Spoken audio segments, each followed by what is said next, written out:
Et bonjour, bonjour, bonjour, bonjour tout le monde, et bonjour Nina.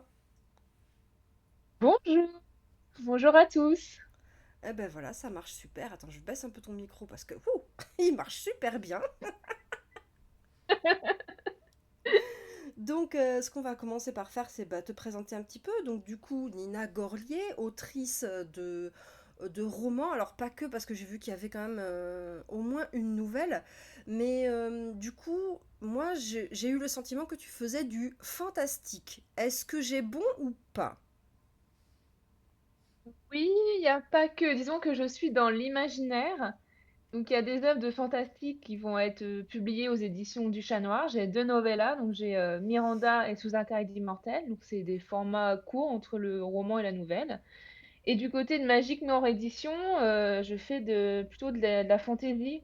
En Hmm. tout cas, c'est des revisites de contes. Donc j'ai quatre romans là-bas où pour le coup, ça va tendre vers le merveilleux, la fantaisie historique, ce genre de choses. Ok. Et du coup, est-ce que, à ton avis, hein, qu'est-ce qui t'attire dans ce genre d'univers? Qu'est-ce qui te plaît?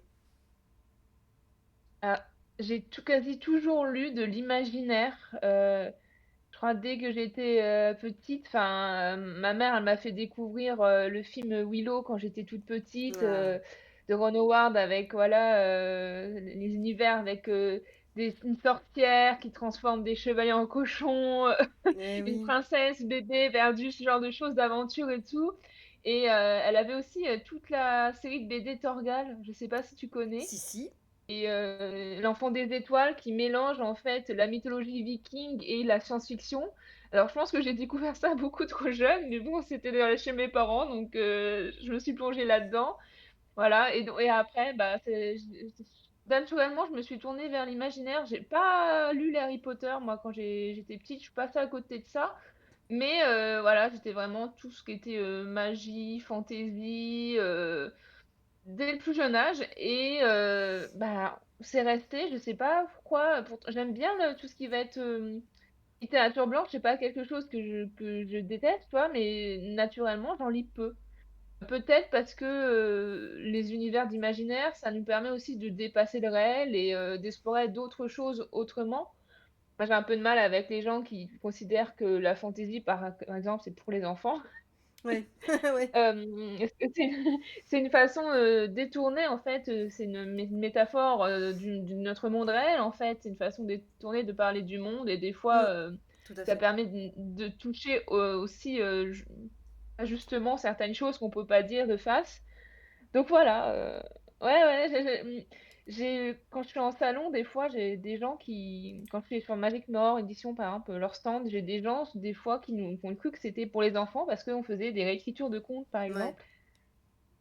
Alors non, d'ailleurs, les contes de fées, passion aussi depuis, longtemps parce que j'avais, les contes d'Andersen et plein de recueils de contes chez ma mère.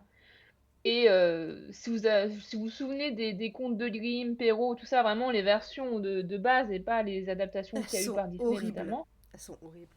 Voilà, et il faut savoir vraiment que Perrault, tout ça, et aussi Basile, qui est un auteur italien qui est plus ancien que Perrault, c'est des contes qui étaient destinés à la cour, en fait, aux courtisans. Donc c'est Oui, des aux contes pour adultes. adultes, Mhm, tout à fait. avec plein de sous-entendus et parfois pas de sous-entendus, voilà.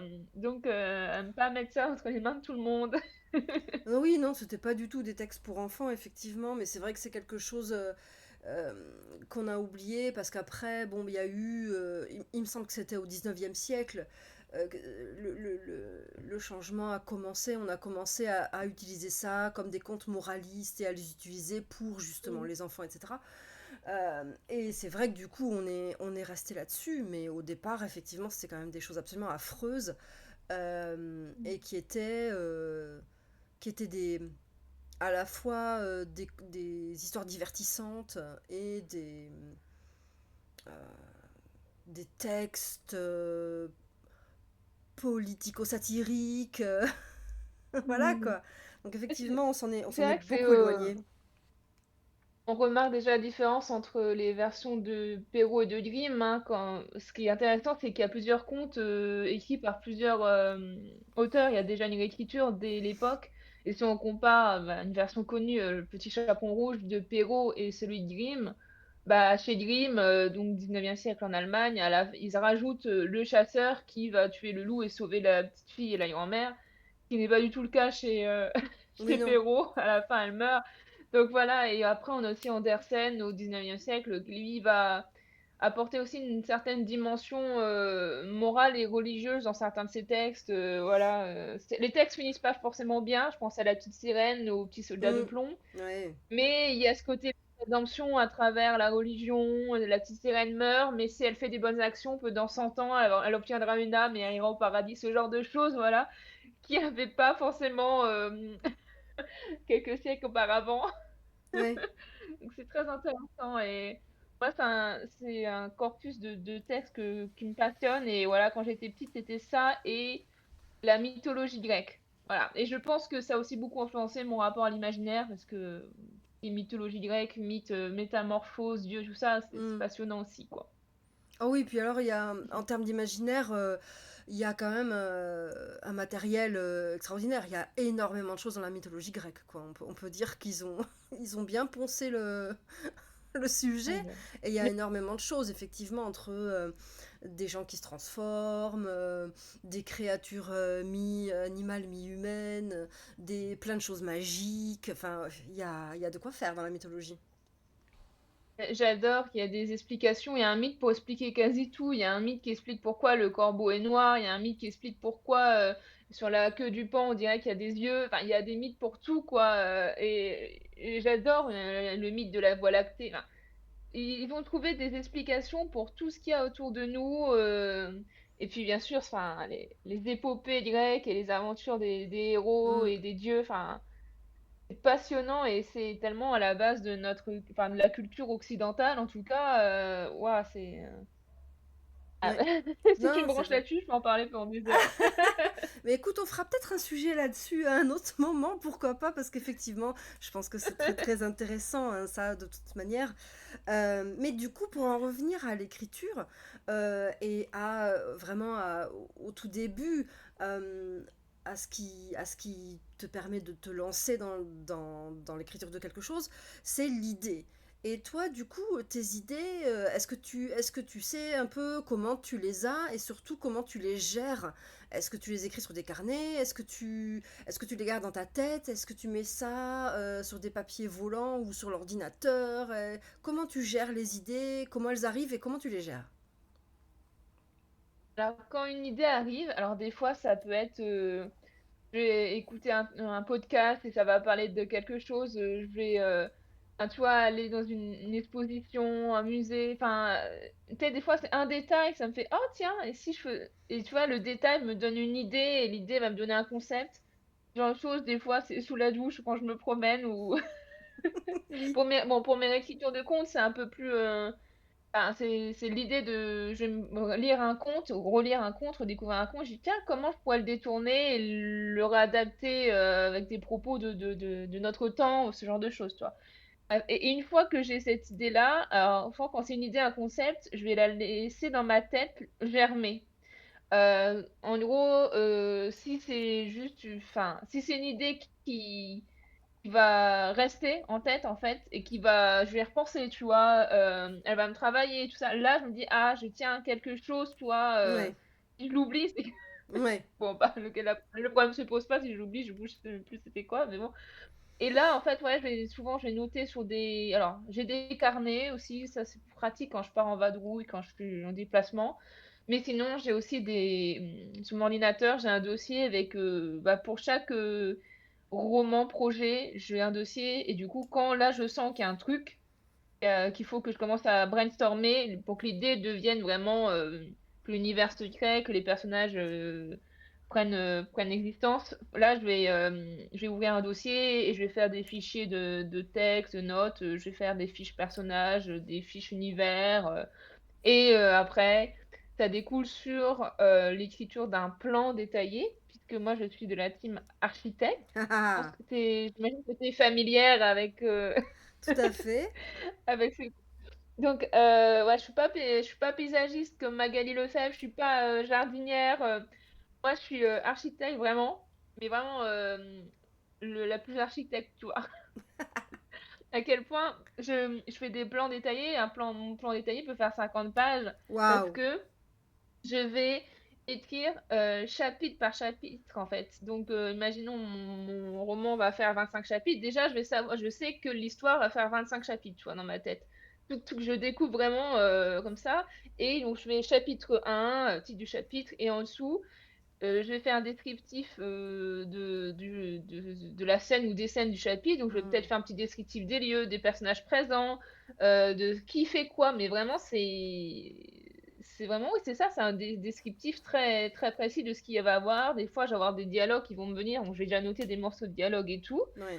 Ce qui fait que je sais exactement ce qui se passe à tel chapitre, voilà. Et aussi, ça me permet quand il y a du foreshadowing, tu vois, quand Mmh. je laissais des petits indices au début pour ce qui arrivera plus tard, et ben je peux déjà mettre mes petits pions, tu vois. Mmh.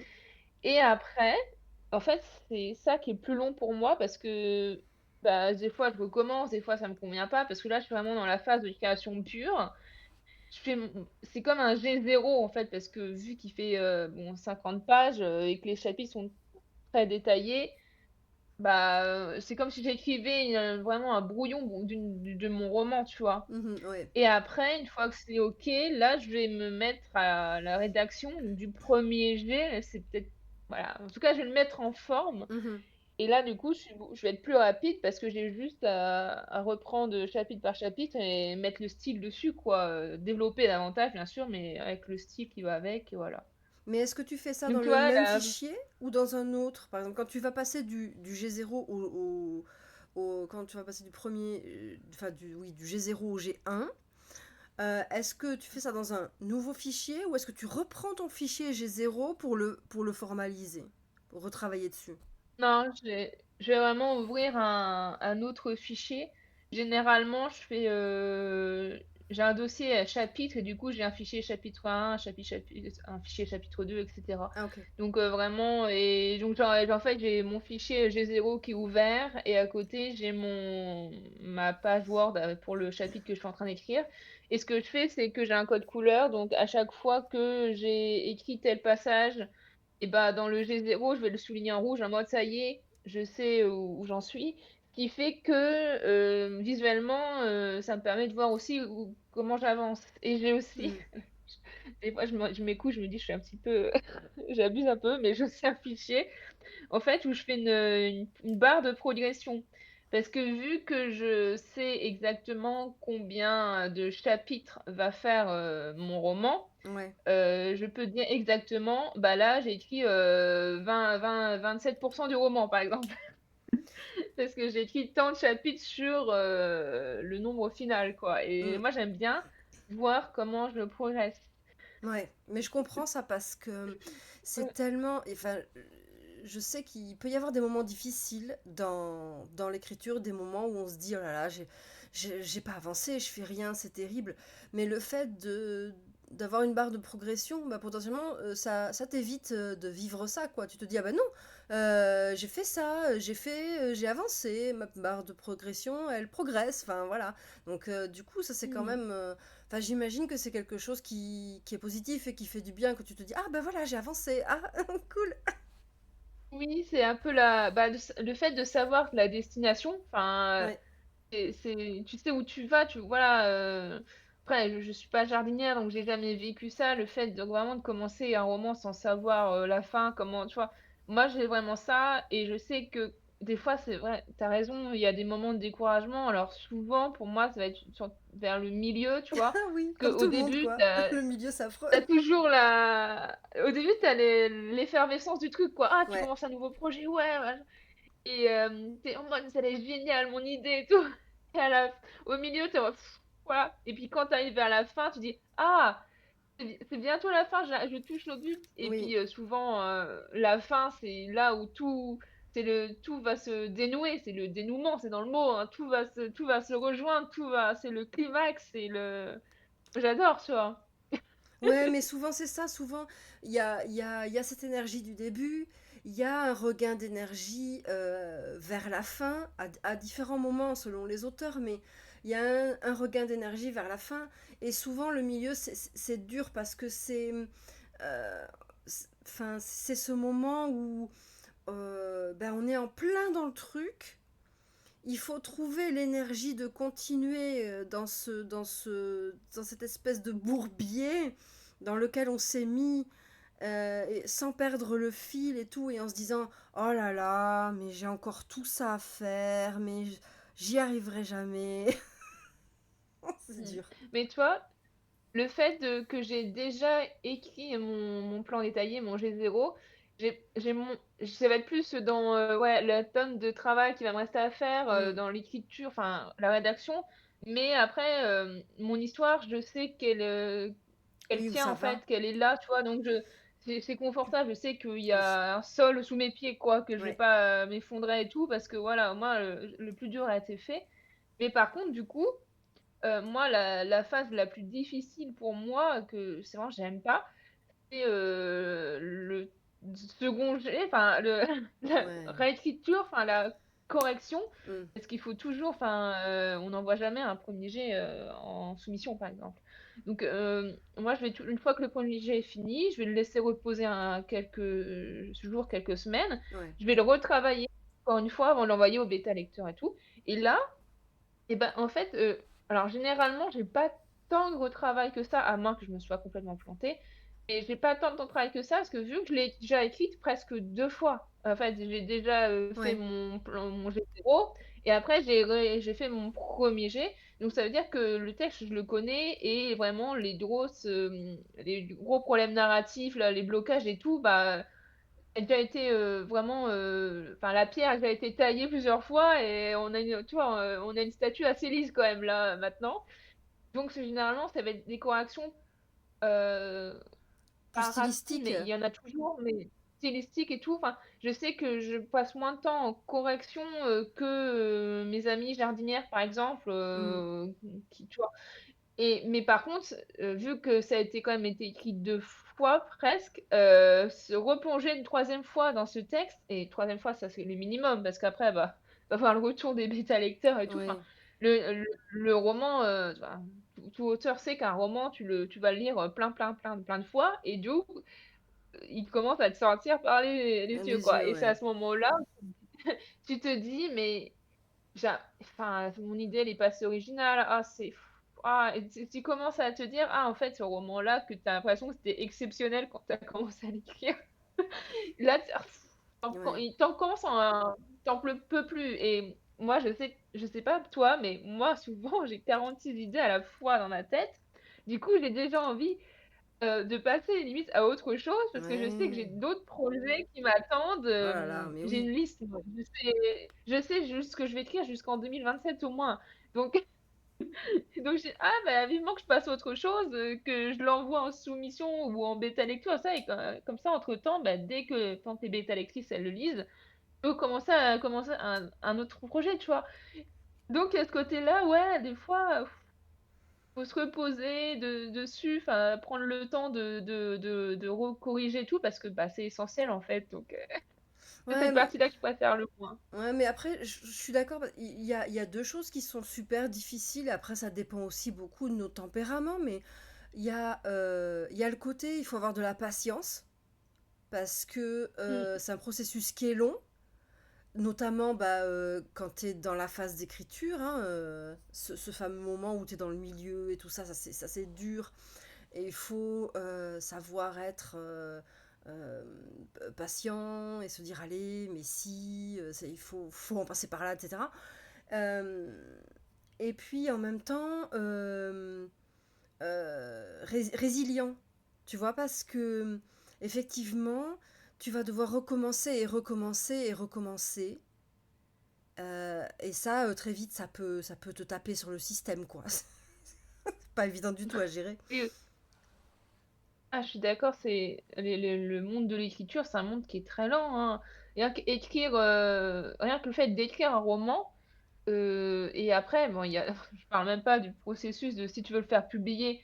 de soumission, aussi et une fois que si tu signes un contrat, des fois, il y a plus d'1 an entre la signature du contrat Mmh. et la sortie du roman, enfin, voilà. Mais, moi j'entends des gens, des fois, quand je discute avec des auteurs, des autrices, ils disent: «Ah bah, moi j'ai pris, tant d'années pour écrire un roman et ça les décourage presque». Je lui dis: «Mais oui, mais tu l'as écrit, tu vois?» Enfin, c'est vraiment un travail énorme et les gens s'en rendent pas forcément compte, tu vois?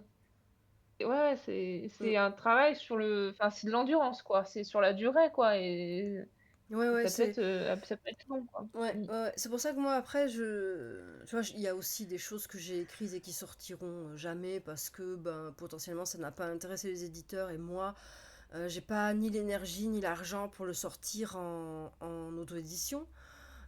Mais ça m'empêche pas, tu vois, d'être super contente de l'avoir fait. Je me dis, ouais, mais tu vois, Mmh. t'as eu l'idée, t'es allé au bout, t'as vraiment fait tout l'effort de te dire, voilà, je passe la phase d'excitation du début, je travaille, je sors de ce milieu-là, de ce ventre mou de la bête. Mmh. Euh, J'écris la fin, hop, je relis, bon, euh, c'est un travail qui a été fait et je me dis, bah c'est cool, je suis contente de l'avoir fait. Alors bon, bah oui, j'aurais été Ouais. encore plus contente que ce soit si ça avait enfin si ça avait éveillé l'intérêt des gens, mais bon, au-delà de ça, je suis contente parce que je l'ai fait. Je suis tout à fait d'accord. Moi, je pars du principe que chaque nouvelle, chaque, novella, roman, enfin chaque, écrit, nous apporte de l'expérience parce qu'on Oui, on va acquérir de l'expérience. Même, un auteur qui a 30 ans d'écriture derrière lui, il va toujours apprendre, en fait. On apprend tout au long de sa vie et là, en fait, même si le roman, il va pas être édité et cetera, bah, le fait de l'avoir écrit, ça nous a fait permettre de grandir parce qu'on aura appris des choses, avec, ce projet. Donc c'est pas de perdu, en fait, c'est toujours de l'expérience acquise, hein. oui, Donc tout à fait. Ouais. Après, c'est vrai que c'est mmh, difficile parce que selon tes aspirations, tu vois, les raisons pour lesquelles tu as écrit ce texte, peut-être tu avais vachement envie, tu vois, qu'il soit lu et tout. Donc c'est vrai que c'est pas évident. Tu peux aussi trouver ça vachement difficile qu'il trouve pas son public. Ça peut être quelque chose de compliqué euh, selon ce que tu as mis dedans. C'est vrai que mmh. Ouais, ça peut être compliqué aussi, ça peut être difficile à vivre, hein. mmh. Mais je pense que c'est aussi une expérience, enfin, que la plupart des auteurs vivent au cours Mm. de leur carrière et qui peut être aussi, bah, des fois, ça permet aussi de remettre les pieds sur terre, enfin, tu vois, par exemple, moi, j'ai dans l'ensemble, j'ai eu de la chance parce que la plupart de mes romans, je les ai envoyés à un éditeur et ça a été pris, en fait, tu vois? J'avais pour Magic Mirror et pour, les éditions du Chat Noir, je leur envoyais qu'à eux et ça a été pris. Et donc j'avais pas connu, en fait, ce côté-là, envoyer à d'autres, éditeurs, se prendre des refus et tout. Jusqu'au, jour où je me suis lancée dans un projet d'une duologie, donc mon nom de code, c'était le projet Folklore, vraiment une duologie young adulte et tout. Donc j'écrivais pas tant que ça young adulte, de duologie encore moins et là, c'était vraiment un univers, fantasy créé de toutes pièces et tout, enfin vraiment et là, en fait, je l'ai commencé, en 2022. Là, on est en 2025. J'ai dû faire je sais pas combien de soumissions. J'ai dû faire je l'ai réécrit au moins 3 fois et ça ne marche toujours pas. Mm. Et alors, c'est sûr, ça peut être une claque aussi des fois quand on dit: «Bon, allez» alors j'ai eu des refus mais détaillés. Donc ça, Ouais, c'était ça ça c'est bien déjà. ouais, ça aide, en fait. Mm.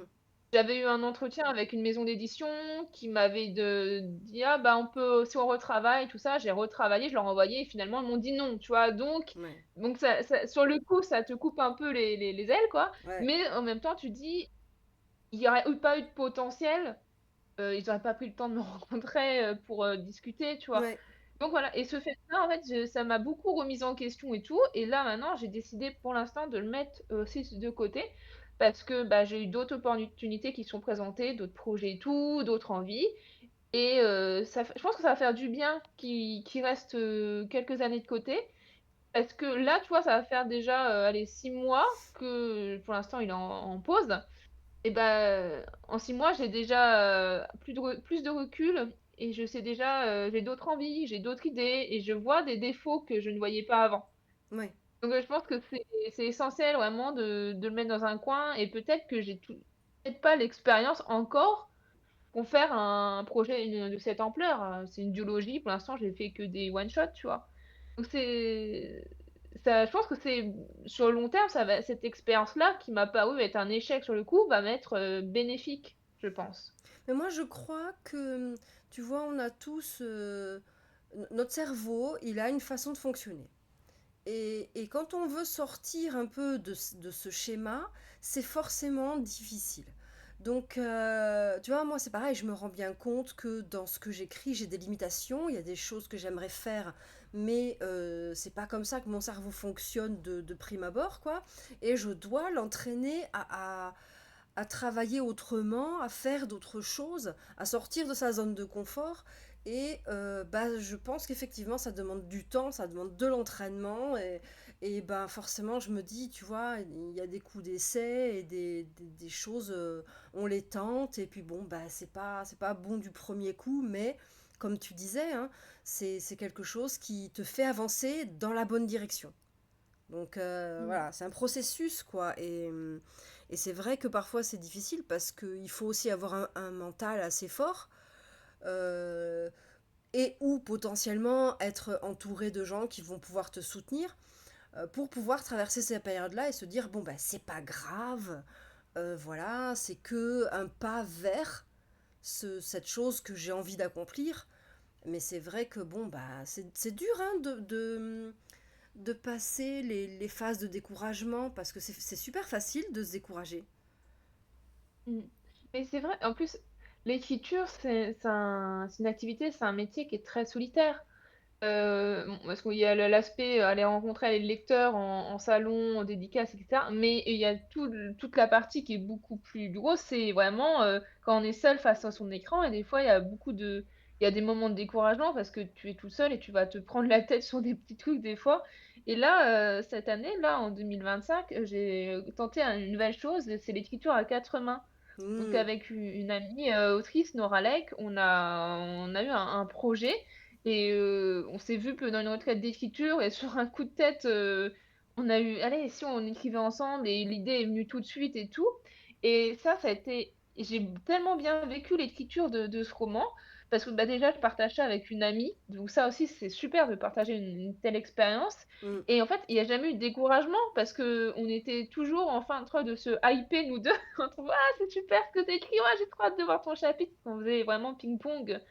On alternait un chapitre l'une et l'autre, donc à chaque fois, j'attendais un chapitre de Nora, j'étais tellement, pressée, tu vois? Et pareil, elle attendait les miens et dès qu'on en envoyait, on relisait et on faisait le retour à l'autre et tout. On était vraiment, enfin, il y avait jamais eu de découragement puisque même si ça bloquait quelque part et bah, l'autre apportait la solution. J'ai: «Ah, ce chapitre-là, je sais pas, ah bah, on a qu'à faire ça» et ça semblait même évident pour l'autre personne parce qu'on se complète, en fait Hmm. et j'adorais, cette expérience-là. On n'a jamais autant, avancé, enfin, Ouais. on d'habitude, moi, il me faut des semaines pour faire, mon plan détaillé, donc vraiment l'élaboration d'une histoire. On l'a fait en allez, peut-être pas le plan détaillé, détaillé, mais le plan quand même, en une après-midi, on l'avait. Alors que d'habitude, ça me prend des semaines toute seule. Parce qu'en fait, dès qu'une, émettait une idée, l'autre rebondissait dessus du coup, ça s'est fait naturellement, en fait. Ouais. Mais après, c'est vrai que tu es quand même obligé de trouver quelqu'un qui peut travailler comme toi. Parce que c'est vrai que c'est pas évident. Oui. Tu peux pas forcément. Enfin, quelqu'un euh, qui est comme ça, autant, tu vois, dans la planification à un degré assez élevé. Tu peux difficilement travailler avec quelqu'un qui est jardinier et qui part comme ça sur des trucs sans savoir où il va. C'est clair, parce qu'avec Nora, on est toutes les 2 architectes, on écrit dans les mêmes genres, les mêmes thématiques, les mêmes genres, la même ambiance, donc c'était, trouver en fait notre collaboration Là, j'ai une amie qui est jardinière qui m'a proposé en fait une idée de roman qu'elle aimerait bien écrire avec moi. Et on dit, ah ouais, moi j'aimerais vraiment. Il faut qu'on voit, je pense qu'il va peut-être avoir plus d'ajustements à faire, comment on pourrait trouver un point au milieu quoi pour nous rejoindre. Mais ça serait peut-être intéressant aussi et je pense que on apprendra aussi l'une de l'autre, tu vois. Ah oui, non, mais alors ça, je pense qu'effectivement, ça doit être une expérience assez incroyable. Par contre, effectivement, ça pose beaucoup de questions. Tu te dis, alors, comment faire enfin, ouais, j'avoue que là, honnêtement, si c'est quelque chose que vous arrivez à faire, je crois que c'est une expérience dont il faudra absolument qu'on discute pour, tu vois, la Je pense partager. on a peut-être un point d'accroche parce que il y a la semaine dernière, bah, lundi dernier, j'ai sorti un épisode de mon podcast avec cette amie, donc ça s'appelle Jobel, sur le format court, tout ce qui est écriture de nouvelles et de novellas. Et en Mhm. fait, on s'est aperçu que en fonction du format, on pouvait changer un petit peu. Elle va, de base, elle est jardinière. Pour les nouvelles, elle va faire des plans. Et moi, c'est l'inverse. Vu que c'est des formats courts, et ben, je m'autorise à être un peu plus libre parce que vu que c'est un format court, je sais que je vais pas m'éparpiller et me perdre parce que bah voilà, je suis dans une petite case, tu vois. Du coup, je vais pas forcément écrire un plan, je vais être plus souple, tu vois. Ouais, Et donc je me dis, il y a moyen peut-être et puis tester un roman en n'ayant pas un plan détaillé, mais plutôt une ligne, un fil rouge, ça me permet peut-être aussi de un peu de plus de liberté, peut-être que ça va m'apporter des choses aussi dans parce que j'ai l'impression d'être très rigide dans ma façon de faire, tu vois. mm, Et elle, peut-être que ça pourrait l'aider aussi. Mais dans tous les cas, à partir du moment où on écrit à quatre mains, je pense qu'on soit architecte ou jardinière et tout, faut qu'il y ait un fil rouge parce que ouais, faut qu'il y ait un accord dans la direction où les mm, deux autoristes vont, tu vois. ouais. Donc, dans tous les cas, il faudra qu'il y ait au moins une direction, tu vois. Oui, oui, oui, c'est ça. Sinon, Écoute, c'est un peu un cadavre exquis presque. oui, si le projet se concrétise, je te tiendrai au courant Ah oui, ce avec que ça donnera. plaisir. Avec plaisir, parce qu'effectivement, je pense que c'est une expérience qui peut être vraiment, vraiment passionnante, quoi. Et qui peut intéresser des tas de gens qui auraient envie de se lancer dans une expérience comme celle-là sans pour autant savoir comment faire. Et du coup, ce serait super intéressant d'avoir un partage d'expérience sur ce sujet. Donc ce serait très très chouette. Du coup, question. On parlait tout à l'heure, tu disais que tu faisais des fiches de perso et de monde. Et j'avoue que ça m'intrigue parce que moi je ne le fais pas du tout. Mais alors, pas du tout. Et autant je prends des notes dans tous les sens de manière extrêmement chaotique, mais je fais pas de fiches. Du coup, toi, comment tu fais ça? Et surtout, est-ce que tu as quelque chose que tu fais en premier? Est-ce que c'est important pour toi de faire d'abord les persos ou d'abord le monde? Ou est-ce que ça vient de manière un peu chaotique? Souvent, mais ça dépend. Parce que je vais avoir des romans plus à ambiance. Mes premiers romans, c'était plus des romans à ambiance. C'est ce qui va se dénoter plus, tu vois, dans La Bête du Bois perdu, mon tout premier roman. C'est vraiment ces bois perdus, cette forêt maléfique où vont se perdre les personnages. Vraiment, ce qui marque le lecteur, c'est ce côté-là, tu vois. Hmm. Dans La Mélodie des Limbes, qui est mon deuxième roman, bah, c'est ce royaume à l'automne éternel, les limbes, voilà, c'est comme dans les enfers grecs, tu vois, c'est un royaume souterrain où vont Hmm. les âmes des défunts, tu vois, ce côté-là. Et à partir du Reflet brisé, qui était mon troisième roman, là, on va être beaucoup plus sur un roman à personnages. Ce qui va marquer les lecteurs, ce que les lecteurs vont retirer de ce roman-là, c'est pas l'univers, le royaume, c'est le personnage de Kirsten, qui est la protagoniste principale, qui est une femme assoiffée de pouvoir et qui va gravir les marches du pouvoir par son ambition, tu vois. Ce genre de choses. Donc ça va dépendre du projet. Après, je trouve que souvent, quand même, en tout cas dans l'autrice que je suis devenue, je vais vraiment être plus sur des romans à personnages moi, on m'a souvent dit, mais alors c'est un conseil que j'ai souvent entendu, ou je sais pas s'il est vrai, vous en faites ce que vous voulez, mais que si un roman, un concept, enfin, un univers pas top, mais des super personnages, les lecteurs vont accrocher parce que les personnages, c'est ça qui accroche les lecteurs, c'est ça, notre empathie, elle va être là, c'est eux qu'on va suivre. Par contre, si l'inverse, si le concept, l'univers est super, mais les personnages sont mal écrits, et bah ça va être plus dur, tu vois. Donc vraiment, beaucoup d'importance est donnée à l'écriture des personnages. Donc c'est peut-être, j'ai peut-être plus cela. euh, je vais faire des fiches personnages. Alors il y a toujours le côté un peu apparence et tout, mais ça encore. C'est pas le plus important parce que il y a des lecteurs qui accordent aucune importance à l'apparence parce que tu as beau décrire un personnage, si le lecteur s'est imaginé dans sa tête qu'il était brun, Mm. t'auras beau dire 20 fois qu'il est blond, il sera brun. Bref, tu vois, parce que chacun a aussi une façon de visualiser les choses dans sa tête Oui. que, tu vois, ça dépend des gens. Et non, non, ce qui va être important, moi, je vais déjà travailler le caractère du personnage. Donc, dans son caractère, ça va être aussi ses qualités et ses défauts. Il faut vraiment que le personnage en ait autant l'un de l'autre. Ça va être aussi son passé. Moi, j'essaie toujours d'inventer un passé au personnage pour que même si le passé ne va pas être décrit en long et en large dans le roman, de laisser des petits indices, des petites miettes ici et là, pour que vraiment que le lecteur ait la sensation, quand il plonge dans l'histoire, que les personnages existaient avant le début de l'histoire, avant la première page, tu vois. Oui. Vraiment que pour les rendre plus tangibles.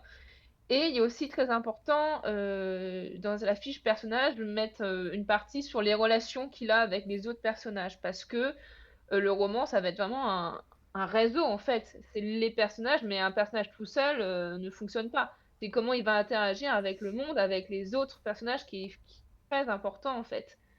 Donc c'est ces dynamiques-là qui vont aussi construire le roman. Donc c'est ça que je vais travailler entre autres dans la fiche personnage. Mhm. Et puis, quand c'est des romans assez longs, à des intrigues assez denses, alors quand c'est des duologies, trilogies, des sagas, c'est encore. Enfin, c'est bien d'avoir ça parce que c'est bien d'avoir un appui pour pas se perdre soi-même. Oui. Plus il y a de personnages, je sais que dans Le Reflet brisé, c'est un roman de cours, donc il y a plein d'intrigues de cours, il y a plein de personnages différents. C'est mieux pour moi que j'ai ces fiches-là et ces relations-là à noter. Après, une fois que ça c'est fait, en effet, je peux faire une création d'univers si l'univers va vraiment être développé, tu vois. Dans Le Reflet brisé, c'est un royaume fictif qui est inspiré de l'Allemagne de la Renaissance. Mais donc les noms sont fictifs, etc. Mais dans le fonctionnement, dans cette réalité-là, c'est assez proche de ce qu'on connaissait, en tout cas de l'imaginaire qu'on a de la Renaissance, Mhm. tu vois. Par contre, dans mon fameux projet folklore, celui que j'ai mis en pause là, même si c'est un univers qui inspiré un peu de l'Europe des Lumières. Il y avait plein, plein, plein de choses et le système est complètement différent de ce qui était en France, en Europe à l'époque des Lumières. Tu vois, c'est vraiment un système politique complètement différent et tout. Donc là, j'avais vraiment pris le temps de me faire des fiches, telle principauté fonctionne comme ça, machin, ça. Et puis en plus, comme c'était un projet où les personnages voyagent d'un royaume, d'une principauté à l'autre, bah, il fallait que on sente que les lecteurs s'aperçoivent, bon, c'est pas, bon, là il fait froid, là c'est la même chose, mais il fait chaud, tu vois. Non, c'est pas juste ça. Il faut vraiment que dans la culture, donc la géographie, la culture, donc dans ce que la façon dont les gens vont s'habiller, ce qu'ils vont manger, très important la nourriture quand on construit un univers, les croyances, etc. J'aime beaucoup tout ce qui est le folklore, les contes, comme je disais tout à Mhm. l'heure. Bah, quelles sont les croyances, le folklore, les religions, ce genre de choses. Et là, ça, voilà, ça dépend des projets. Clairement, c'est quelque chose que je vais plus travailler dans, dans les projets plus ambitieux, les duologies par exemple. J'ai une Et autre duologie en tête depuis, ça fait plus de 10 ans que je l'ai en tête et je l'ai toujours pas écrit. Parce que tu vois, je sais que ça va être un travail monstre et que je suis peut-être pas encore prête ouais, en je tant comprends. qu'autrice pour le. Et peut-être aussi que il vit tellement en moi ce projet que peut-être qu'inconsciemment, euh, je recule l'échéance parce que je me dis le jour où je l'écrirai et ça y est, il sera figé, tu vois. Ouais, je comprends Donc, ce que tu veux dire, je voilà. comprends tout à fait.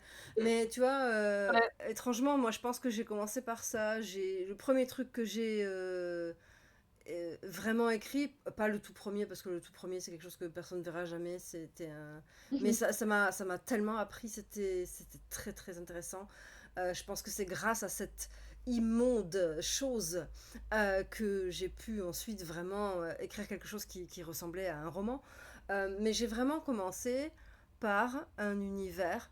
Bah déjà, c'est une série et je pense que j'en sortirai absolument jamais parce que c'est un monde que je veux pas quitter, que je quitterai jamais. J'ai mis dedans absolument tout ce que j'aimais profondément. Et du coup, j'ai commencé par écrire une série, ce qu'on dit aux gens qu'il faut jamais faire. C'est exactement ce que j'ai fait. J'ai écrit une série de 5 tomes et que j'ai mis en pause ensuite pour écrire d'autres choses. Mais je vais y revenir. J'ai déjà commencé à y revenir. Je pourrai jamais sortir de ce truc-là, pas parce que euh, c'est pas par obligation envers les lecteurs, c'est parce que j'aime cet univers, que c'est mon univers refuge et que j'y reviendrai tout le temps. Mais je comprends tout à fait cette notion de risque que tu dis, de cette inquiétude de, de se dire ah là là, c'est quelque chose que je fantasme dans ma tête depuis si longtemps. Euh, Est-ce que je vais arriver à le mettre en forme déjà? Je pense que ça c'est une question tout à fait légitime. Est-ce que je vais y arriver? Et puis est-ce que je ne serai pas déçue de la façon dont... enfin, de la forme que ça aura quand je l'aurai fait. Enfin, il y a beaucoup de questions, il y a beaucoup d'inquiétudes qui sont, à mon sens, légitimes. Donc je comprends tout à fait ça, quoi. Ouais, je pense que c'est bien aussi d'avoir en tant qu'auteur de son refuge, son projet refuge, surtout quand ça nous accompagne depuis autant d'années. Et je suis admirative par un tel projet que tu peux mener. Enfin, 5 tomes, c'est dingue. Et ce qui fait peur aussi, c'est à partir du moment où il y a signature par exemple, d'un contrat, il faut accepter le fait que, il faudra faire des choix et des Mm. fois quand on a un projet, même avant un contrat, il faut faire des choix, mais des fois quand on a un projet doudou qui nous accompagne depuis tant d'années, c'est dur de devoir accepter que des fois on pourra pas tout mettre dedans ou, par exemple moi, j'ai dû accepter de base ma duologie que j'ai pas réussi à caser. De base, c'était une trilogie. Alors caser Ouais. des trilogies, c'est beaucoup de plus en plus dur. Mm. Et tu vois? Et déjà c'est un choix à faire et des fois tu dois dire: «Bon bah ça rentrera pas» parce que dans le travail éditorial, il va dire: «Mais il faut simplifier ça, faut simplifier tout ça, ces 2 personnages se ressemblent trop, faut en faire, tu les fusionnes», par exemple, ce genre de choses et des fois tu dis: «Ah oui, mais ça fait des années que dans ma tête, c'est comme ça» et il Mm. faut accepter de faire des compromis pour que Oui. ton roman voit le jour et est-ce que tu es prêt à le faire et cetera? Ouais, c'est dur des fois parce que je pense que c'est le cas pour tous les auteurs, et les autrices, mais c'est une part de nous, quoi. Oui. Ces Oui. romans, ils nous habitent, longtemps, quoi, et moi j'aime bien l'image de dire: «C'est mes bébés», mais je les ai portés en moi, donc pendant des mois, voire des années. Donc oui, il y a toujours une part de moi dans chacune de mes œuvres et donc des fois tu te dis: «Ah ouais, est-ce que j'accepterais, tel changement et tout?» Enfin, après si tu signes un contrat et que tu es chez un bon éditeur et que ta relation de travail et fonctionne bien, c'est une discussion en fait. Oui. Du coup, il y a un accord, c'est pas quelque chose d'imposé normalement. Voilà, mais ouais, ouais, c'est des fois c'est plus le projet, est en gestation en nous, plus des fois c'est dur, quoi et c'est pour ça, des fois, il y a des projets, les projets, j'ai l'impression d'une vie qui ne verront jamais le jour et c'est dommage et moi, des fois, je vois, des vidéos, alors je suis pas trop sur TikTok et tout, c'est pas trop mon truc, mais j'ai vu passer des vidéos de vidéastes anglophones qui racontaient, par exemple, il y a une jeune femme qui, ça fait des années, des années, des années, des années qu'elle écrivait un roman. C'était vraiment le projet de sa vie, etc. Et enfin, elle écrit depuis qu'elle a 12 ans. Et là, elle a la vingtaine, tu vois. Ah, l'affaire, Et oui, et elle Audra arrive. Winter. Oui! Oui. Et du coup, finalement, elle l'a auto-édité. C'est un cauchemar parce Et la que, première voilà. essai et il y a aucune, ça se voit qu'il y a aucun éditeur professionnel. Alors, même si en auto-édition, on peut quand même faire appel à des éditeurs freelance qui vont relire le texte et Oui, retravailler avec nous. Donc l'auto-édition ne dit pas qu'il y a aucun travail éditorial. Au contraire, on peut avoir du travail éditorial sur l'auto-édition. C'est ça, moi je connais plein de gens qui ont fait de l'auto-édition vraiment d'une qualité mais suprême parce que voilà, ils ont bossé avec des gens, il y a eu de la relecture et tout. Et là, bah, de ce que j'ai vu, des vidéos qui en parlaient, les extraits, ah oui, en fait, ça aurait mérité un deuxième travail, en fait, une deuxième relecture, un œil extérieur. Et ça m'a fait mal au cœur d'un bien sûr. côté pour cette jeune femme, en fait. Oui, oui, non, mais Mm. ça, c'est clair. Tu vois, justement, je voulais te dire, moi, l'avantage, c'est que cette série, elle est sortie en auto-édition.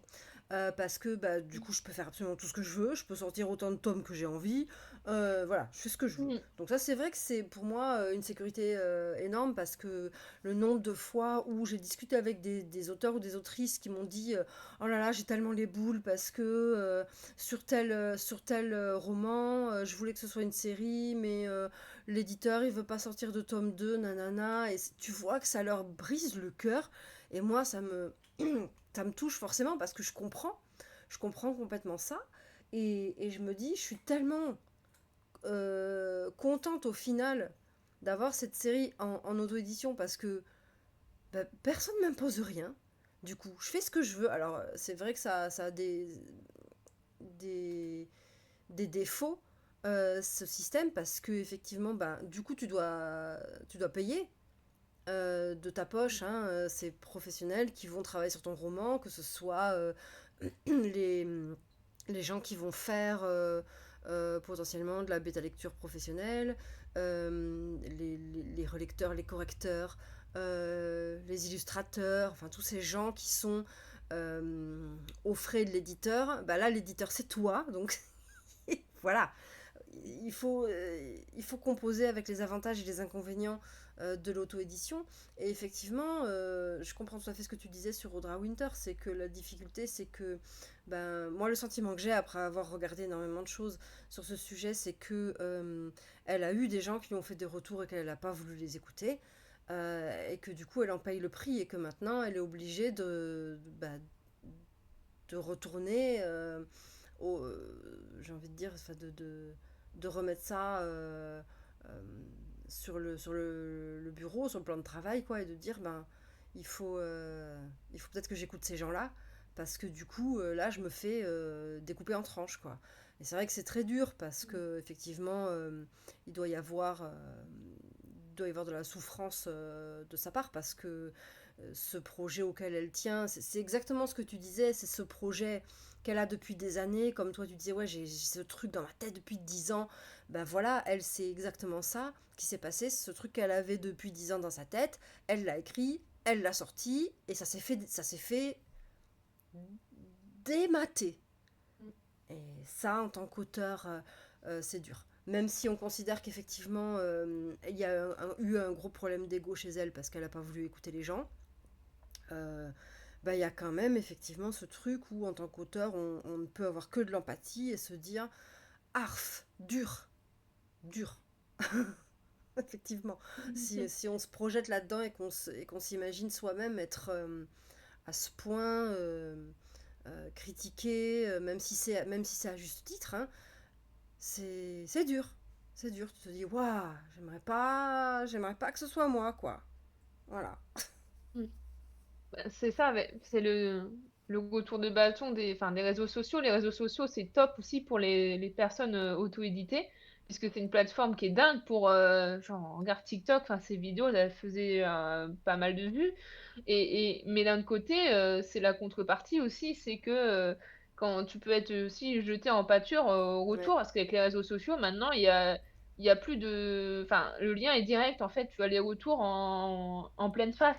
Ça peut être top, mais ça peut être aussi parfois dur si t'es pas prête à encaisser, tu vois. Bah, c'est-à-dire qu'elle l'était forcément pas prête, c'est ce que je me dis, c'est que quand ton ego, déjà, te fait mettre de côté les retours que tu as eus, Mm, et de dire mm, non, non, mais ça, je le corrigerai pas, nanana. Et ça c'est dur, parce que du coup, en tant qu'auteur auto-édité, c'est toujours une angoisse. Tu te dis, est-ce que j'ai assez retravailler? Est-ce que j'ai ceci? Est-ce que j'ai cela? Tu te poses des tas de questions. Parce que justement, t'as pas l'équipe éditoriale qui est derrière toi pour te faire ce genre de remarques. Il faut que tu te construises ton équipe, il faut que toi, tu fasses ce travail-là sur toi-même, et c'est difficile. Et si tu es quelqu'un qui a de l'ego, ce travail, tu ne peux pas le faire. Voilà. Mmh. C'est là que c'est problématique. Et c'est pour ça que je suis autant admirative des personnes qui s'auto-éditent.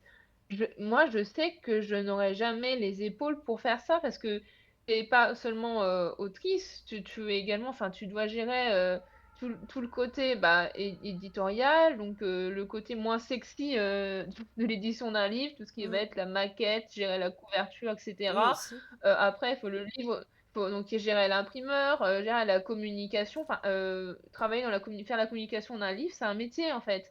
Il y a aussi tout ce qui va être, aussi, bah, la création d'un ISBN, le dépôt légal et cetera. Il y a tellement de choses que les gens qui ne sont pas de ce milieu n'ont pas forcément conscience non plus et après, une fois que tu as ton stock et ben, il faut que tu l'écoules. Donc c'est à toi de voilà, c'est le travail en fait, une seule personne va faire le travail de plusieurs personnes dans le monde, de à compte d'éditeur, tu vois? Mm. Et voilà, il y a l'éditeur, il y a l'imprimeur, il y a le tout ce qui va être community manager, enfin, tu vois? Il y a plein de casquettes que la personne va faire toute seule et pour connaître des copines qui sont, auto-éditées, qui font plein de salons et tout, je dis: «Mais chapeau les filles!» enfin, vraiment, c'est de l'endurance et tout, il Mm. faut est-ce qu'à un moment parce que je me demande si, des fois, est-ce que tu as des moments de découragement et tu te dis, Ah «Ah, oui. projet, enfin, franchement et je sais que moi, je pourrais pas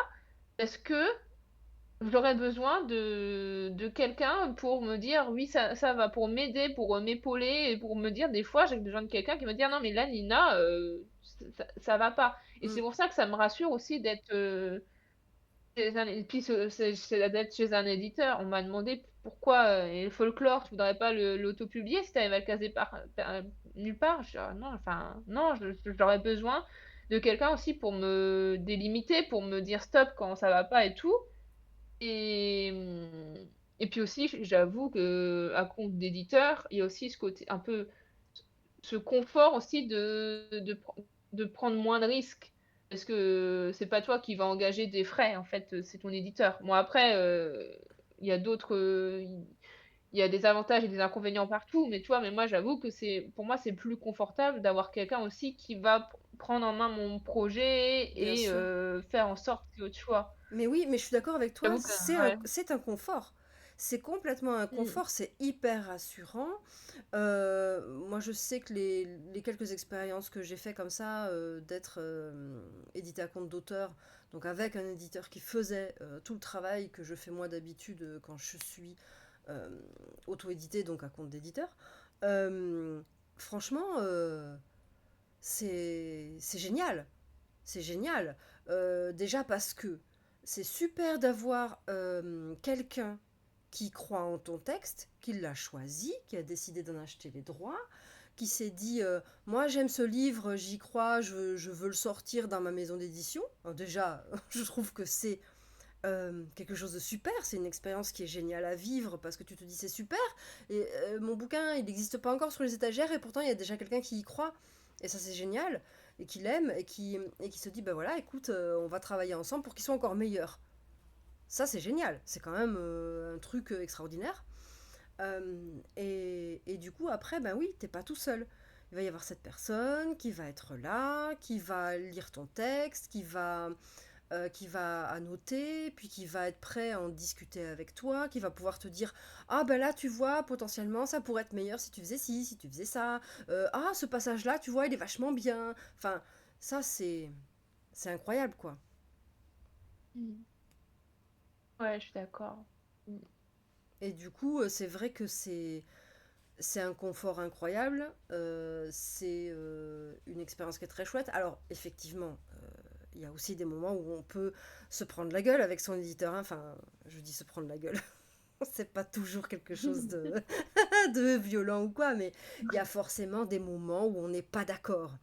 Hem, Parfois c'est des toutes petites choses, parfois c'est des grosses, mais après il faut quand même garder aussi à l'esprit que l'éditeur il a choisi ce texte parce qu'il l'aime et qu'il veut aussi respecter ton travail en tant qu'auteur, donc il n'est pas là pour te forcer la main pour changer des trucs. Lui, il dit voilà, je pense que ce serait mieux si ceci, si cela, mais après, c'est toi qui décides quoi.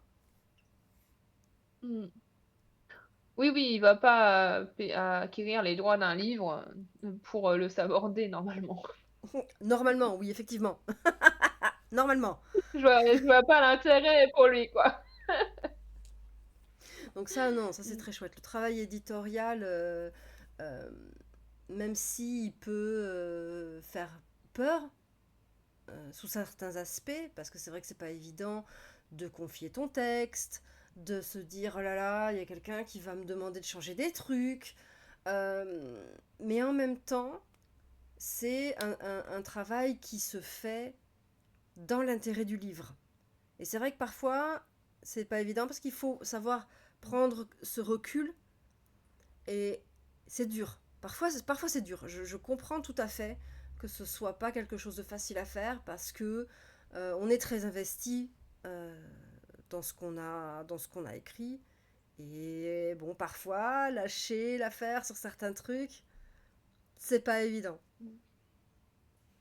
Bah, des fois, il y a une expression anglaise, c'est «kill your darlings». Des fois, Mm, il faut, même si tu adores, ce personnage, ce passage, bah, des fois, pour l'ensemble du texte, c'est mieux de supprimer ça, même si tu l'aimes beaucoup. ouais, hélas. Mais c'est vrai que c'est bien parce que cette personne, elle a du recul, un recul que t'as pas. Moi, je sais qu'honnêtement, quand j'ai écrit un truc, c'est très long pour que je puisse avoir du recul dessus. Il me faut plusieurs mois pour ça parce que, tu vois, tu disais, ouais, j'ai laissé mon texte de côté depuis 6 mois. Moi, honnêtement, si je veux vraiment avoir du recul, il me faut effectivement entre 3 et 6 mois. Sinon, Mmh. je l'ai pas du tout ce recul. Je suis encore trop dans ma tête, dans ce schéma d'écriture. J'ai pas le recul. Et ça, moi, passer à un autre projet, faire un autre projet entre-temps, ça va me sortir la tête de ce Oui. monde-là, de Mm, ce manuscrit-là et voilà automatiquement, quand je vais me replonger dedans, je vais avoir un œil neuf.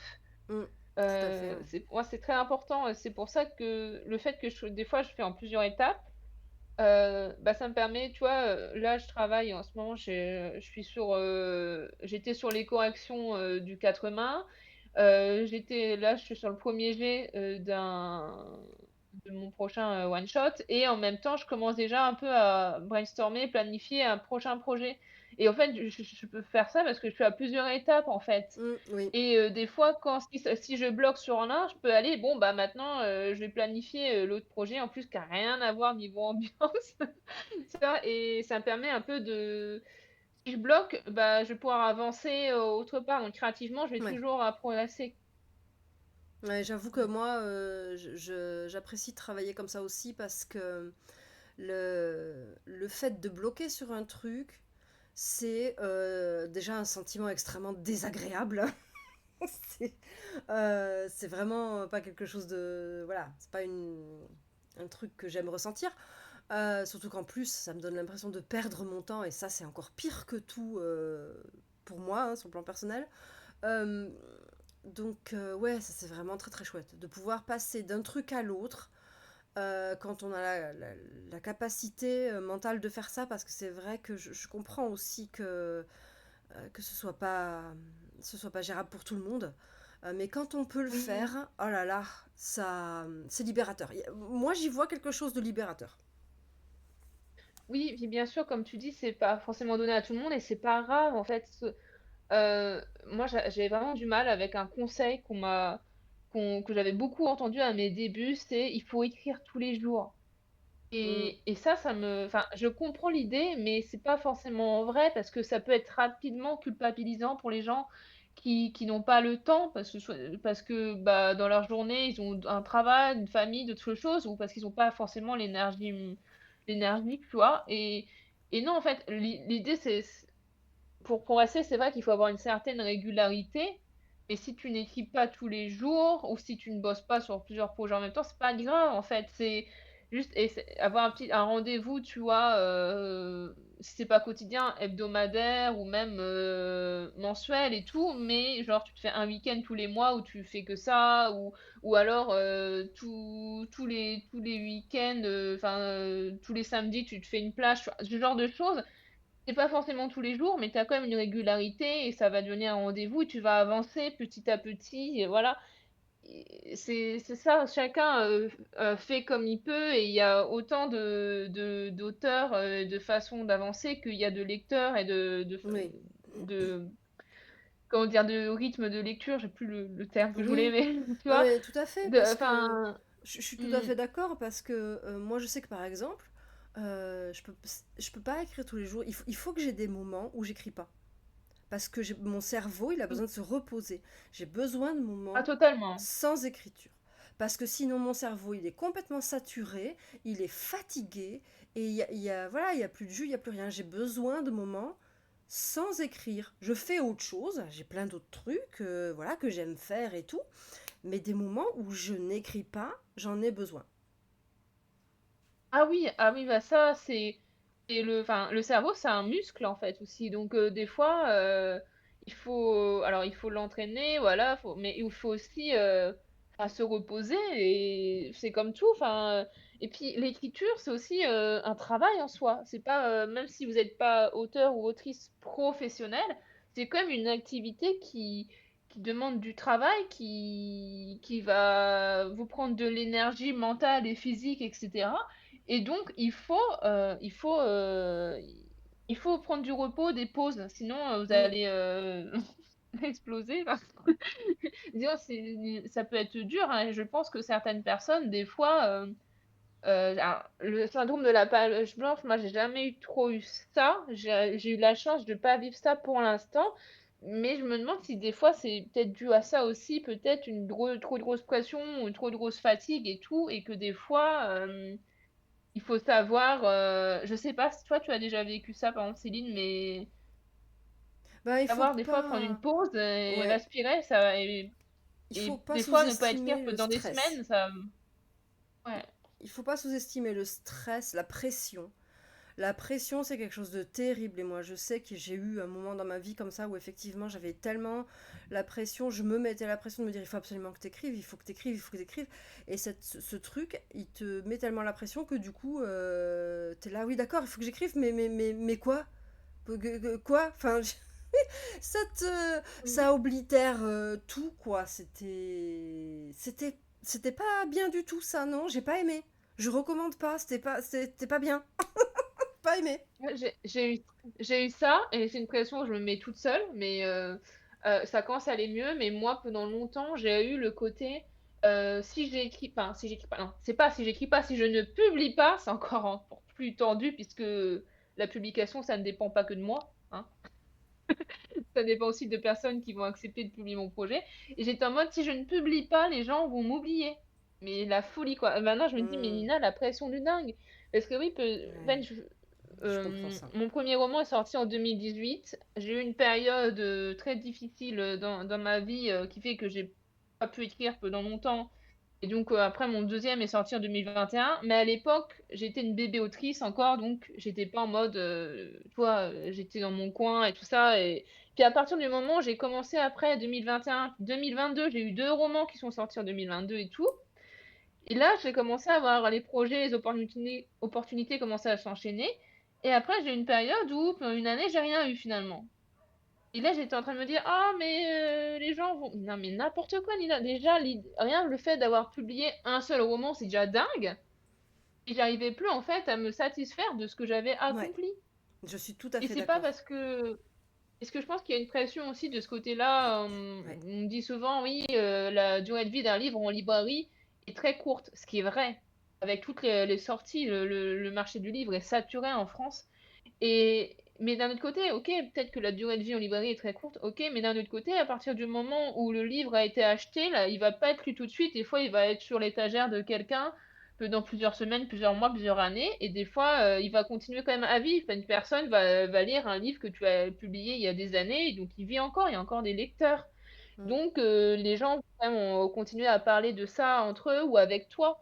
Moi, je l'ai vu quand j'ai fait des salons où les gens venaient me voir, on discutait et c'est une des parties que je préfère dans mon métier d'autrice et je pense qu'il y a vraiment une part c'est de l'ego, hein, enfin clairement, c'est une part d'ego, de peur irrationnelle, de non, c'est pas forcément, c'est c'est pas parce que tu as pas une sortie, tous les ans que, c'est foutu en fait, tu vois? Enfin, je Ouais, pense toujours, alors après c'est un exemple extrême, mais quand je vois, Donna Tartt qui publie un livre tous les 20 ans, non, tous les 10 ans peut-être, mais en même temps c'est Donna Tartt, je pense qu'elle peut se permettre vu les best-sellers que c'est, tu sais? Je dis: «Mais des fois, il faut laisser au temps de se faire et voilà et pas se mettre une pression». Ça, c'est un conseil que je me donne plutôt à moi-même. Mais si vous êtes dans le même cas que moi, c'est pas grave. non, mais t'as raison, t'as terriblement raison, dans le principe où, enfin, on se met une pression de dingue. On se met, nous, une pression Mmh. de dingue avec des choses qui parfois n'existent pas. Et cette course à la sortie, à la publication, elle existe dans nos têtes, hein. Et c'est dur, c'est très dur parce qu'effectivement on se dit ah oui mais il faut et en même temps t'es là mais non pourquoi il faudrait enfin mais c'est vrai que c'est dur parce que du coup, on voudrait être au top tout le temps, on voudrait pouvoir sortir des choses régulièrement pour que, ben voilà, on est toujours, hop, une petite actu pour dire, hé les gens, je suis toujours là, nani, nanana. On n'est pas des machines, quoi. Et Et c'est ça, c'est quelque dur. chose qui est très, aussi, comment dire? Avec les réseaux sociaux, ça participe beaucoup à ça. Oui, Maintenant, quand on est auteur-autrice, c'est mieux, enfin, pour la visibilité d'être sur les réseaux sociaux, même si, dans votre personnalité, vous n'aimez pas, souvent on va vous conseiller: «C'est bien d'apparaître sur au moins un réseau social», tu vois? Et ça, en fait, les réseaux sociaux fonctionnent d'une façon, qu'on que ça va avoir tendance à se comparer aux autres et avec les algorithmes, je pense par exemple qu'à Instagram, qu'un algorithme, des fois, si tu publies pas, tant de fois dans la semaine ou fais tant de stories, tout ça, tu vas être moins visible, en fait, dans ouais. l'algorithme. Du coup, c'est un cercle vicieux. Du Mm. coup, tu vas te mettre une pression pour voilà, parce qu'il faut que tu publies, mais si tu publies pour rien dire, les gens vont pas interagir avec ta publication. Du coup, ton taux de je sais plus comment ça s'appelle là, va baisser. Du coup, il faut que tu publies souvent, mais tu publies des trucs qui intéressent. Mais qu'est-ce qui intéresse les gens? Moi, tu vois, sur ma page Instagram, j'essaie de faire des posts assez travaillés, donc ça va me prendre du temps. Ouais, Et c'est du temps en plus que tu pas forcément beaucoup de temps. Et c'est vraiment et la tendance à se comparer, combien de j'aime, combien d'abonnés, c'est dur, hein, c'est une ouais. pression supplémentaire que on n'en avait pas besoin, tu vois. Ça, c'est vrai, on n'en a pas besoin. On n'a pas besoin de s'en rajouter, je suis bien d'accord. Et je pensais aussi par rapport à ce que tu disais tout à l'heure sur, être sur plusieurs projets à la fois et cetera. Moi, je pense, une pression que je ressens, quand il y a les périodes de soumission de manuscrits ou d'appel à texte. Ah Souvent, oui. les éditeurs, ils ouvrent leurs manuscrits à la même période, donc soit Mm. c'est genre, ben, il y en avait en ce moment Janvier. et aussi souvent en janvier, tu vois? Et des fois, tu dis: «Purée, purée, du coup, là, il y a un tel éditeur qui m'intéresse». Quand c'est des éditeurs qui ouvrent pas souvent en plus, tu Ouais, veux pas rater le coche. Et tu dis: «Bon, bah, j'ai tel projet, tel projet, tel projet qui pourrait, correspondre, mais il faut que je les retravaille. Est-ce qu'ils sont pas encore prêts?» et cetera. Du coup, tu te mets une pression de fou. Pareil pour les appels de nouvelles, par exemple, parce que des fois, il y a des anthologies et tout mm, et te faire publier dans telle anthologie de tel éditeur, tu dis: «Ça peut être une petite porte d'entrée après pour qu'ils me rep être repérés», tu vois? mm, Ce qui est vrai, hein. Mais des fois, et puis des fois, tu as tel éditeur qui ouvre un éditeur de rêve que tu veux qui ouvre un appel à texte et ça va être pas forcément, pour tous les genres. Genre, ça va être un truc, très spécifique, bah, je m'en je sais pas, Romantaisie, un truc, qu'ils ont besoin spécifiquement mm. et tu vas pas avoir forcément, le texte sous la main. Tu te dis: «Est-ce que je me lance pour cet éditeur-là?» Ouais, ouais, Alors, est-ce que ça va vraiment juste parce que pour une opportunité, tu vas mettre tous tes autres projets de côté? Des fois, tu vas écrire un truc sous la pression parce que tu vas avoir quelques mois pour pas louper la date limite Et est-ce que c'est forcément ce que tu as envie d'écrire à ce moment-là? Mais c'est vraiment un il y a pas j'ai pas de réponse à ça, c'est vraiment un dilemme, en fait. Ouais, Est-ce tout que à tu fait. vas aller à ton rythme et écrire ce que tu as envie, ça va pas forcément correspondre aux envies des éditeurs? Ou est-ce que tu écris ce qui est demandé, même si c'est pas forcément ce que tu avais envie sur le moment, toi? Dur, hein, de faire un choix, hein. Mmh. C'est, Ah oui, moi je sais que cette pression j'ai fait un de choix. J'ai fait le choix d'écrire ce que j'avais envie d'écrire. Ça veut pas dire que de temps en temps il peut pas y avoir un appel à texte qui m'inspire, tu vois, c'est déjà arrivé. mmh, Mais globalement, c'est vrai que moi j'ai fait le choix d'écrire ce que je voulais, comme je voulais, quand je voulais. Et après, ça intéresse les éditeurs ou ça les intéresse pas. Et puis voilà. Mais aussi, il faut complètement comprendre que moi, je n'ai pas en tête d'avoir une carrière d'autrice. C'est pas du mmh, tout dans mes buts euh, à atteindre dans ma vie. Donc voilà, il y a ça aussi. Et je me dis que quand on veut devenir un auteur professionnel, c'est-à-dire quelqu'un qui vit véritablement de ça, ouais, cette pression, elle existe, ces questions, elles sont importantes. C'est vrai que c'est pas du tout évident, quoi. Moi, bon, bah, finalement, je vis du livre aussi, hein, puisque voilà, je suis traductrice et coloriste de bande dessinée, mais l'écriture, au final, c'est ça me fait pas vivre. L'écriture, et quand j'écris mes livres à moi, voilà, ça me paye un McDo par mois. Voilà. oui, c'est tu mets du beurre dans les épinards, ouais. Mais c'est bien parce qu'à chaque fois que je vais me payer ce McDo, je remercie les gens qui lisent mes livres. C'est eux qui me l'offrent et je le mange de bon cœur. Mais voilà, ce que je veux dire, c'est que effectivement, c'est pas ça qui va payer le loyer, l'électricité, tout ça. Voilà. Tu Oui. vois, il faut Mais aussi je trouve remettre les choses en ouais, je suis perspective, quoi. d'accord. Qu'est-ce qu'on veut, qu'est-ce qu'on attend D'accord, de cette faut expérience, de cette c'est activité. ça. Faut être en accord avec soi-même et voir, aussi ses ambitions. Si Oui, vous avez envie d'être, un auteur, une autrice publiée de best-seller, bah, oui, c'est une super ambition et du coup, vous allez, mettre en fait, comment dire?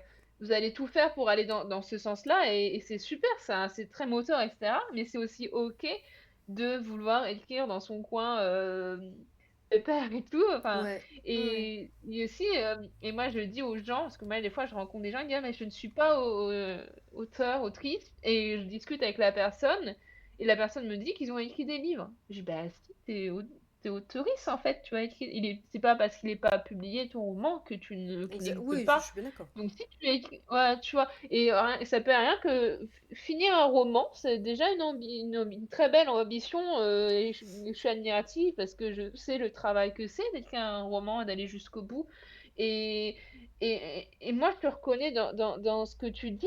Moi non plus je suis pas autrice professionnelle, j'ai un métier à côté, que je fais à temps plein et pour l'instant je dis pour l'instant parce que je sais pas ce que la vie est faite et je Ah, sais ça. pas comment, je serai, dans 5 10 ans.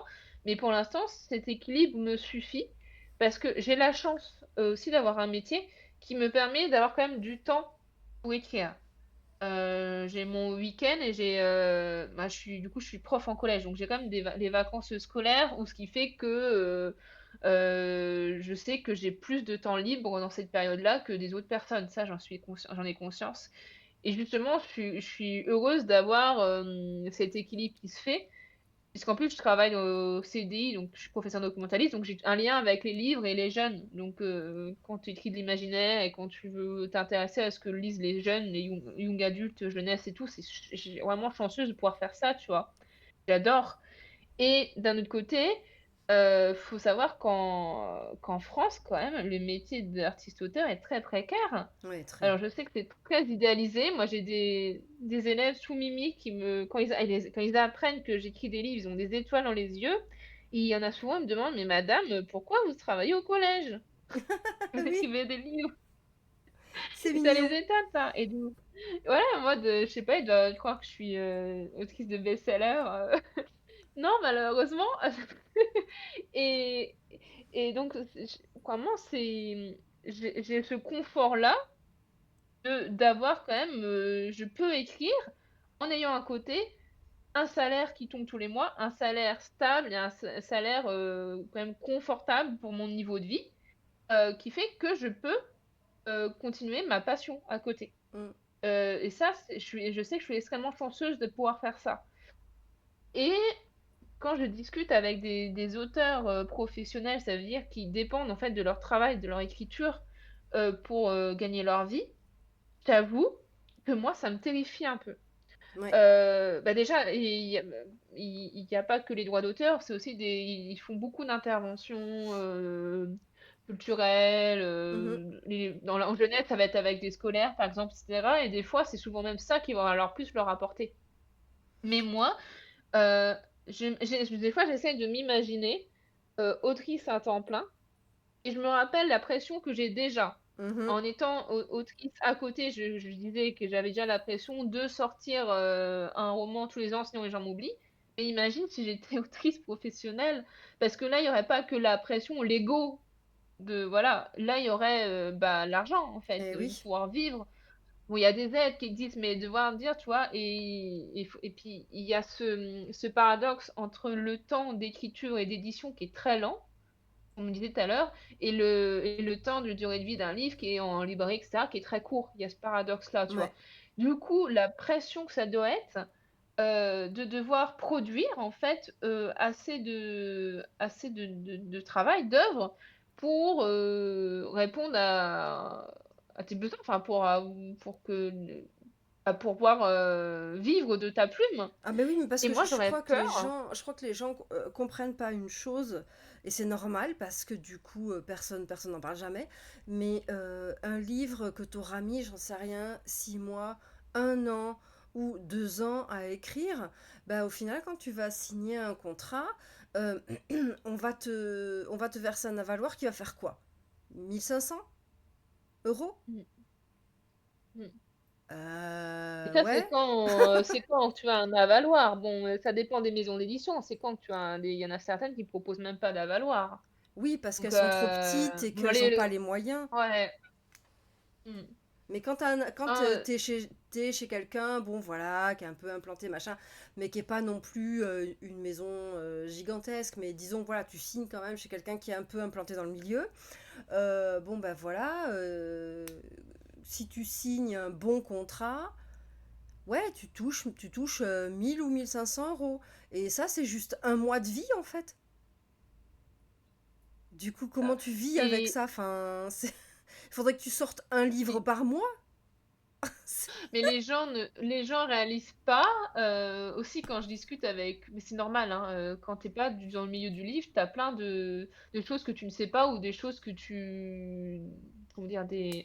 Pas des préjugés, mais des fausses conceptions en fait de ce que c'est, puisque le métier de romancier, de romancière, c'est quelque chose qui est très romantisé, j'ai l'impression Ah oui. dans la culture, tu vois?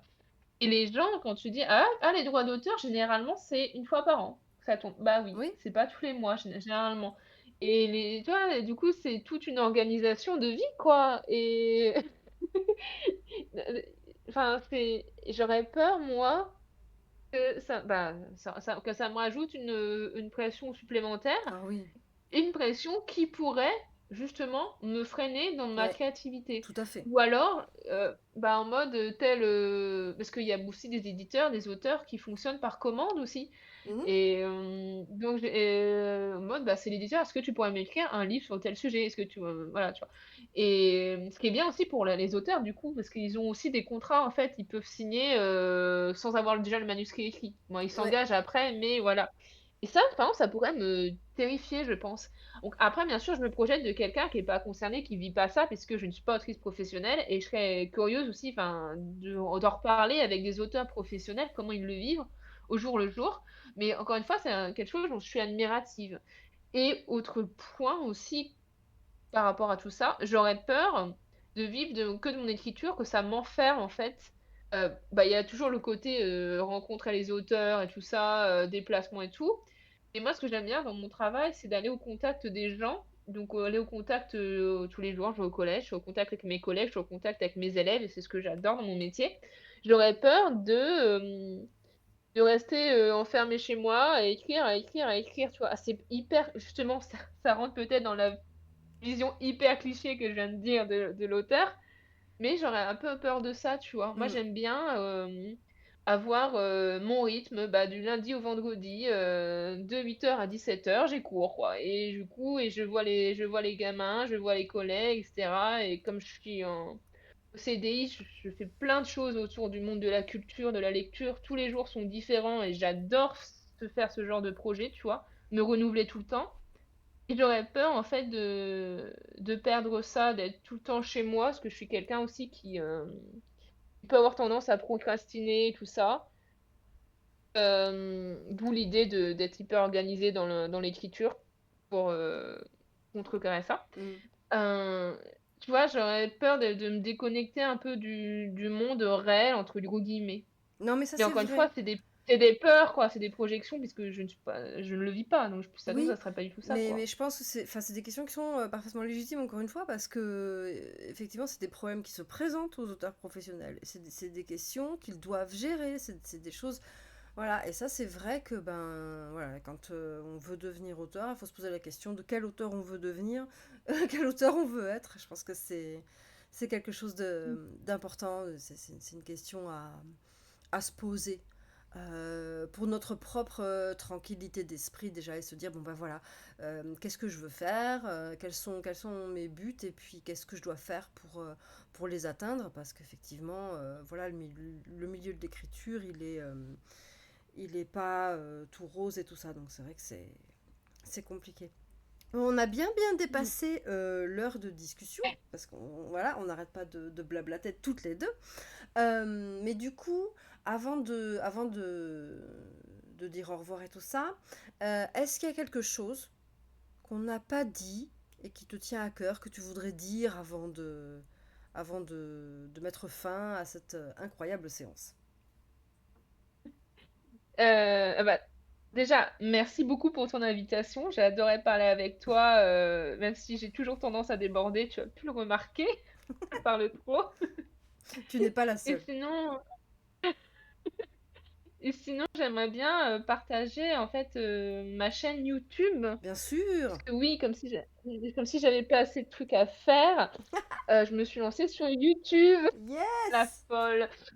Voilà, donc en fait, ça fait déjà depuis 2023, je tiens un podcast qui s'appelle «À la croisée des plumes», qui est disponible sur, Spotify et sur toutes les plateformes d'écoute, que vous préférez et j'avais donc une chaîne YouTube, qui s'appelait donc «À la croisée des plumes» où je publiais les épisodes aussi dessus et depuis le mois de juin, je fais des vidéos, donc tous les dimanches à 10 heures. Donc tout à l'heure, quand on commençait l'interview, il y a une nouvelle vidéo qui sortait en même temps.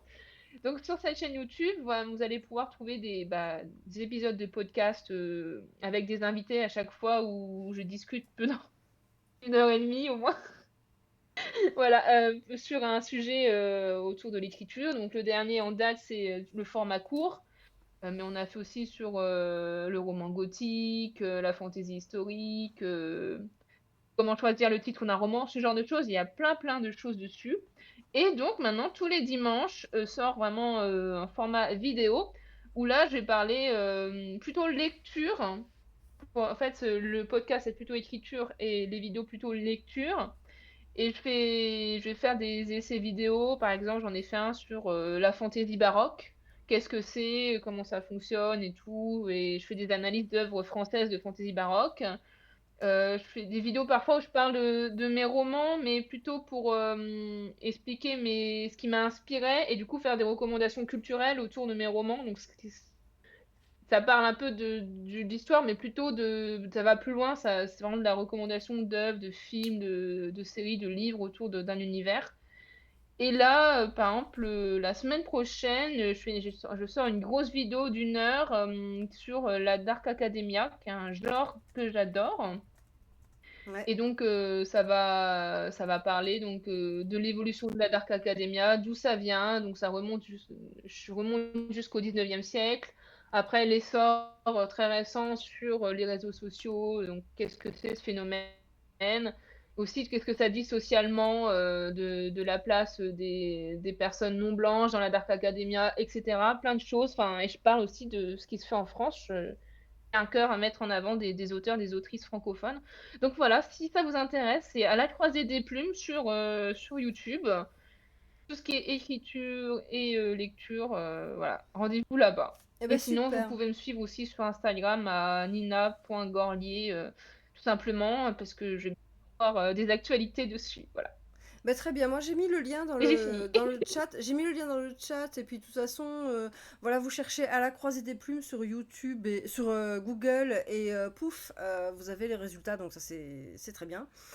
Parfait. Et ben du coup, dernière petite chose avant de partir, c'est le moment réclame, c'est le moment où ben voilà, je te laisse faire un peu la pub, soit de ton dernier livre, soit de ton préféré, pour voilà, donner envie aux gens de le découvrir et de le lire, quoi. Donc voilà. Ah, allez, je vais te parler de mon dernier qui est sorti au mois de mai, chez Magique Méor Éditions, c'est Le Cœur des Ronces. Qui est une revisite de Peau d'âne. Je ne sais pas si les gens sont familiers avec le conte de Peau d'âne. Moi, je l'ai connu avec le film de Demi, mais c'est Oui. pas un des plus connus parce qu'il va pas être adapté par Disney. C'est compréhensible puisque ça parle d'une jeune princesse qui doit fuir son père parce que son père veut l'épouser. Oui, c'est Et horrible. donc moi, je me suis voilà, et je me suis penchée en fait sur cette thématique-là, parce que je me suis toujours demandé pourquoi dans Peau d'âne, quand la princesse va voir sa marraine la fée pour lui demander de l'aide, la solution de la fée, c'est jamais de punir le père qui veut quand même, voilà. Mhm. Non, c'est à la princesse de se grimer, se déguiser en une souillon avec une peau d'âne et de devoir fuir, donc abandonner tout derrière elle et elle va être moquée pour son apparence, etc. Donc je voulais vraiment travailler ça.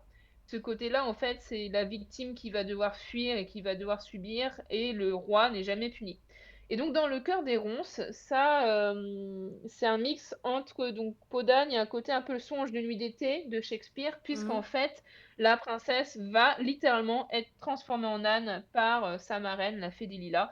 Et donc ça travaille en fait la culture du, je sais pas si j'ai le droit de dire le mot, VIOL, je sais pas, sur Twitch ça Si, passe. si, si, si. Moi, non, Oui. je pense qu'il faut le dire. Donc, effectivement, la culture du viol, oui. Ok, ok. Et parce que j'ai pas envie de faire des bêtises et que ta chaîne ça. Non, mais il faut Mais dire bon, les choses ah, aussi, hein. on va le dire. Et donc voilà, et c'est du point de vue d'Hermeline, la fée des Lilas. Donc elle qui va, vouloir protéger sa filleule, va commettre des erreurs parce qu'elle est biaisée par cette culture du viol. Et le point de vue de Désirée, la jeune princesse qui a 14 ans, qui, alors pour le coup, trigger warning, mais là, c'est pas qu'un père qui essaye d'épouser sa fille, enfin, il y a des scènes qui sont, voilà, difficiles, mais ça parle vraiment de l'inceste, des abus sur une jeune fille, Mm. voilà. Et donc, c'est un roman, je sais, qui peut être dur, mais j'aborde pas le sujet dans la complaisance et dans le faire, tu vois, choquer pour choquer évoqué, mais j'ai essayé vraiment de donner une voix aux victimes en fait de l'inceste, puisque bah ça, les chiffres en France sont édifiants, hein. Mm. Et quand on regarde en moyenne, il y a au moins 2 élèves par classe qui sont victimes de violences sexuelles. Donc voilà, désolée, c'est pas la recommandation la plus gaie pour terminer l'épisode, mais c'est un roman qui me tient beaucoup à cœur. Je comprends. Il est sorti récemment, si vous voulez le découvrir, et si jamais, et promis, j'arrête. Si jamais vous voulez venir en parler, je serai le 11 septembre, non, n'importe quoi, il a. Le 11 octobre, je serai à Grimloir, à Azé-le-Rideau. C'est un salon littéraire sur le stand de Magique Mort Édition. Et donc, si vous voulez venir me rencontrer dans l'ouest de la France, voilà, je vous donne rendez-vous là-bas. Eh ben très bien. Écoute, j'espère qu'il y aura des tas de gens qui viendront te voir, honnêtement. J'espère qu'il y en aura plein. Eh ben super, merci beaucoup pour cette recommandation. Merci beaucoup pour ben, tout ce partage d'expérience, toutes ces choses que tu nous as racontées, qui, ben, je l'espère, aideront des auteurs qui soient nouveaux ou pas dans leur expérience de l'écriture. Et voilà, donc merci beaucoup Nina et merci beaucoup aux gens d'avoir été là et d'avoir patiemment écouté tout notre petit blabla. Voilà. Merci beaucoup à toi, Céline. J'ai adoré parler pendant 1h30 avec toi. C'était passionnant. Merci. Et ben pareillement. Gros bisous tout le monde et bonne fin de week-end. Au revoir tout le monde.